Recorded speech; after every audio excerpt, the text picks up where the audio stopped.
Every diplomat who stood before her left the room unsettled, not by her power, not by her crown, but by her voice. Deep, resonant, commanding, the kind of voice that didn't belong to a woman. Or so they believed. For centuries, that voice fueled one of the most dangerous rumors in royal history, that Elizabeth I was never a queen at all. But what if the truth is far more fascinating than the lie? Imagine being one of the most powerful diplomats in Europe, trained to read monarchs, to study their gestures, their silences, their weaknesses, and then walking into a royal audience and hearing that.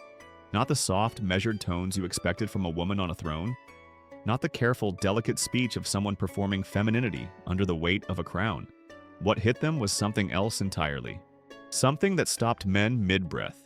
In 1557, the Venetian ambassador Giovanni Michiel filed an official diplomatic report back to the Senate of Venice, a document that still survives today. In it, he described Elizabeth I not with the language typically reserved for queens, but with something closer to reverence and unease. He noted her voice as uncommonly strong, her delivery sharp and penetrating, her command of language so forceful it filled stone halls the way a general's voice fills a battlefield. He wasn't describing a woman trying to sound authoritative. He was describing something he genuinely did not have the vocabulary to categorize. Then came André Urol de Metz, the French ambassador who met Elizabeth in 1597 when she was already in her 60s. By that point, she had been ruling for nearly 4 decades. And still his personal journal, later translated and published, recorded something that clearly unsettled him. He described the physical experience of being in her presence, her gestures, her interruptions, her tendency to speak over him, her voice cutting through the room with a weight that he associated entirely with male authority. This was not a woman playing a role for a foreign visitor. This was a woman who had so completely weaponized her vocal presence that even seasoned diplomats left the room quietly rattled. And that was the problem. Because in a world where femininity was expected to be soft, where a queen was supposed to reassure her male court with warmth and deference, a baritone register coming from a pale, red-haired woman in a white lead mask was not just unusual. It was suspicious. The whispers started quietly, as whispers always do. Courtiers exchanged glances. Foreign courts traded rumors. And somewhere in the gap between what people expected and what they actually heard, a theory began to form. One that would take on a life of its own for the next 400 years. The Bisley Boy. The legend, which gained serious cultural traction after Bram Stoker, yes, the author of Dracula, included it in his 1910 book Famous Impostors, goes like this. The real Elizabeth, as a young girl, died of illness while staying in the village of Bisley in Gloucestershire. Her terrified governess, fearing the wrath of King Henry VIII, allegedly replaced her with a local boy of similar age and coloring. And this boy, this impostor, grew up to become Queen of England. It's a remarkable story. It's also, forensically speaking, a story built almost entirely on that voice. Think about what that reveals. Not about Elizabeth, but about the people hearing her. The only evidence ever offered for the Bisley Boy theory is a collection of observations about her physical presentation. The voice, the refusal to allow a post-mortem examination, the heavy makeup that concealed her skin. None of it is biological proof. All of it is the product of men who could not reconcile a woman's body with the authority she projected. But here's what those ambassadors didn't know, what the Bisley theorists never asked, and what history conveniently forgot to explain. Voices like Elizabeth's don't come from genetics alone. They are built. And the story of how hers was built begins not in a palace, but in a schoolroom, with a man named Roger Ascham, a textbook, and a philosophy of power that Elizabeth I would carry to her grave. Roger Ascham didn't just teach Elizabeth I how to read Latin and Greek. He taught her how to survive. Ascham, one of the most brilliant humanist scholars of 16th century England, became her tutor when she was roughly 10 years old.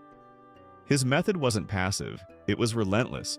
He trained her in classical rhetoric, the same tradition used by Roman senators and military commanders to dominate rooms, to bend audiences, to make crowds follow them into war. Cicero, Demosthenes, the architecture of persuasion as a weapon. But Ascham understood something deeper about Elizabeth's situation. She was a woman in a political world designed entirely by men for men. A world where the moment her voice wavered, her authority collapsed. Where softness wasn't modesty, it was an invitation to be overruled. So she was taught to project, not to speak at people but to fill space with intention, to use the diaphragm to anchor sound in the chest rather than the throat, to deliver words with a weight that made rooms go quiet before she even finished a sentence. This is precisely what classical orators trained for. Acoustic dominance in open-air amphitheaters and stone forums with no amplification whatsoever. Elizabeth took that training and turned it into governance. By the time she ascended the throne in 1558, her voice wasn't an accident of nature. It was a precision instrument, calibrated over decades of deliberate practice. When diplomats like Michiel and de Mace heard that register and felt unsettled, they weren't detecting something wrong with her biology. They were experiencing the result of the most sophisticated political education a Tudor child ever received. She didn't sound like a king because she was one. She sounded like a king because she learned how.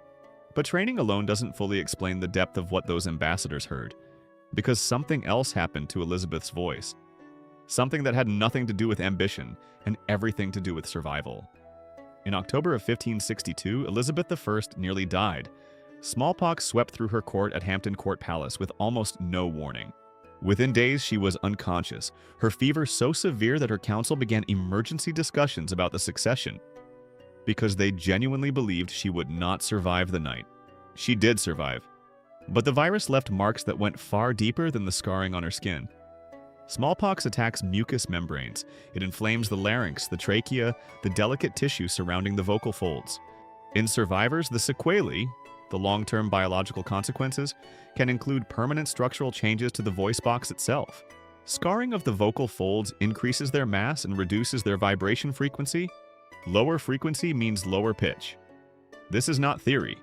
This is basic laryngeal pathology, documented in modern medical literature on post-viral vocal cord damage.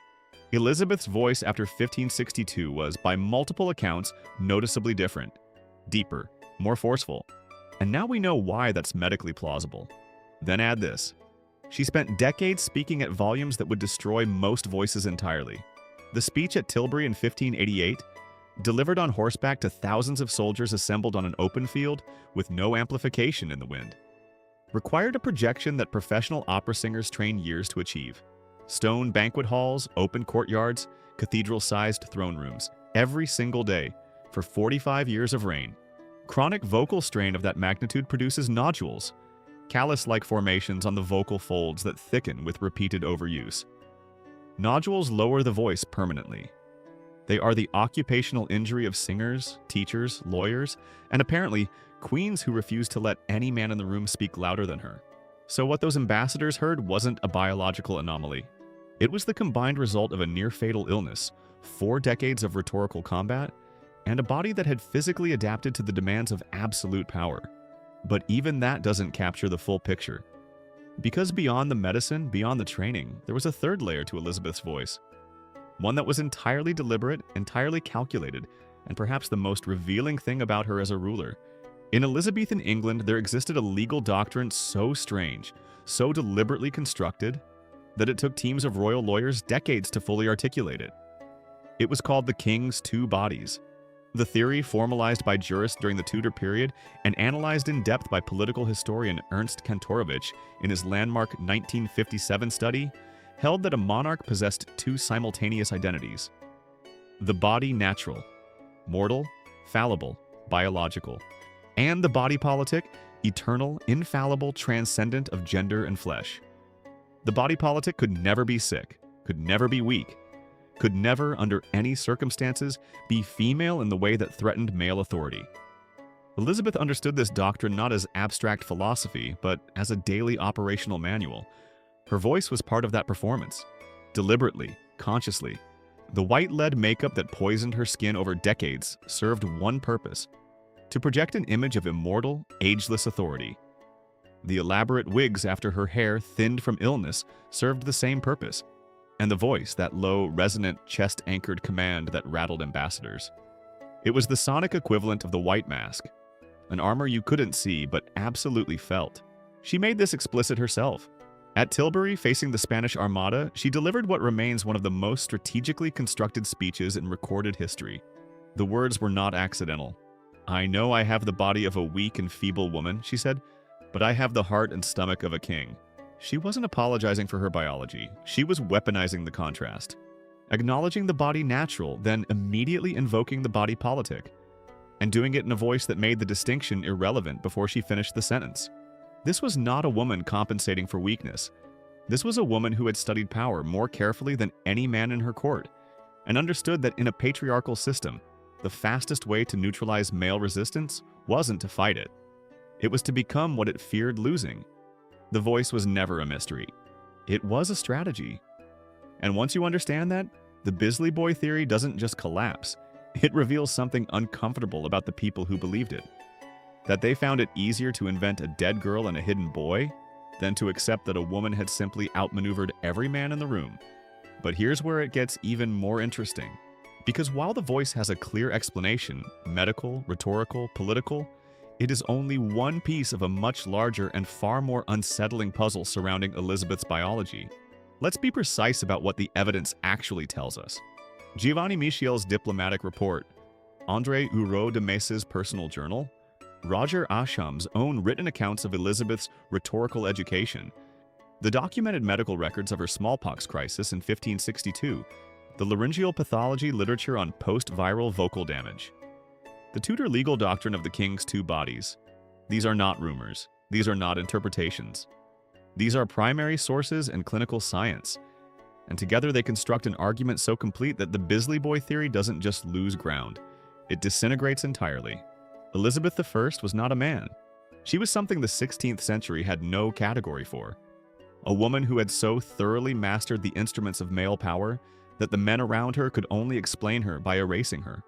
The voice was a tool, forged in a humanist schoolroom, scarred by a near-fatal virus, hardened by 4 decades of rhetorical warfare, and deployed with the precision of someone who understood that in her world, sounding like a king was the only way to be treated like one. That is not a conspiracy. That is genius. And yet, and this is where the story refuses to close neatly, the voice is only the beginning. Because when you pull the full medical and historical thread on Elizabeth I, you don't find a simple picture of a woman who adapted brilliantly to impossible circumstances. You find anomalies, biological details recorded in court physician documents from as early as 1566 that modern science still hasn't fully resolved.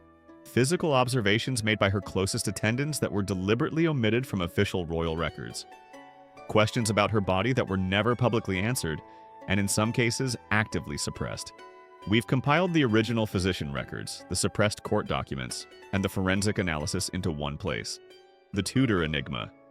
Everything the official history left out. The link is in the description, because the voice was just the surface. What lies underneath is far stranger.